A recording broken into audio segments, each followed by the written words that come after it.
Well, yeah, that was the old system. We know how they did that. I don't think they had a good system in place. I don't think they did because we know what Joe Douglas did.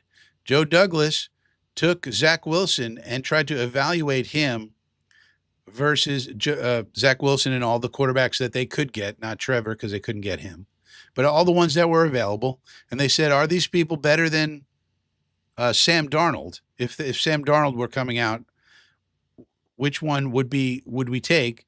And he decided on Zach. And it was a very strange evaluation period because it was the COVID year. So that's the thing. He just didn't understand the risk, what's called model risk. There's something called model risk in risk management, where what if your model sucks?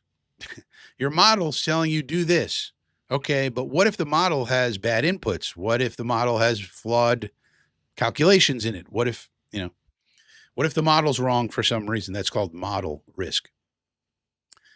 And I think that Joe Douglas didn't evaluate his model risk, meaning what if we incorrectly evaluated Zach based on it was a COVID year? It was weird. He didn't have a strong competition, and it was just a strange year. There was nobody in the stands. It was not your typical college football season where a guy has to, come through in these giant stadiums with screaming fans and all that. And I just think I think they didn't take into account model risk enough. And he came to the conclusion that Zach was the best of the bunch. And look, Zach Wilson may eventually be good at some point in time, but he wasn't ready.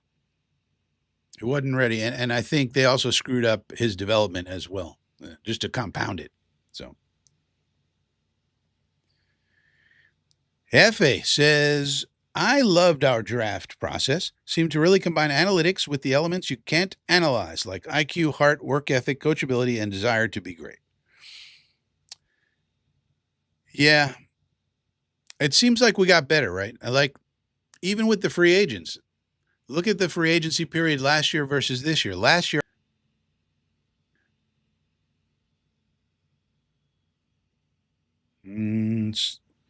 so we'll see how it turns out.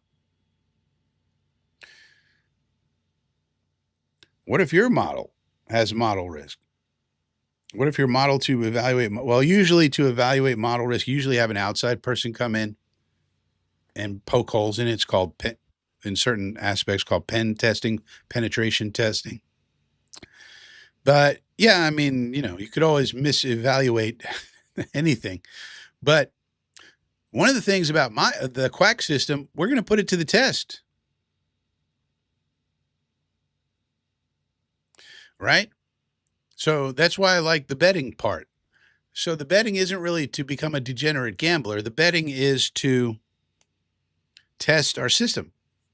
So it is true. You need to have good testing of your system. You need to design good tests, and usually you'll have an outside firm or somebody come in, somebody who's an expert at doing that, design tests to test your system.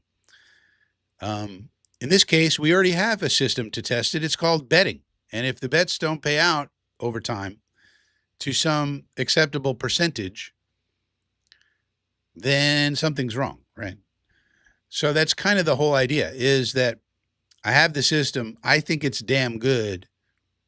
I have reasons to think it's damn good outside of my own judgment. But aside from that, we're going to put it to the test. Can this system find the edges when something is not priced accordingly?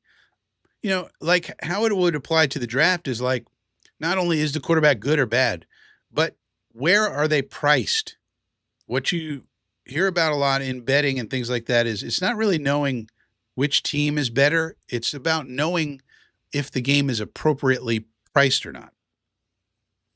So if you have a quarterback who's really good in your system, but he's being graded by the experts as a fourth rounder, and you have an opportunity to draft him in the third round, you should take him immediately, right?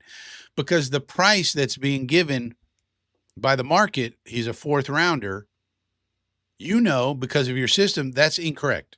There's an inefficiency in the market, and you can take advantage of that by grabbing him, maybe even in the second round, right?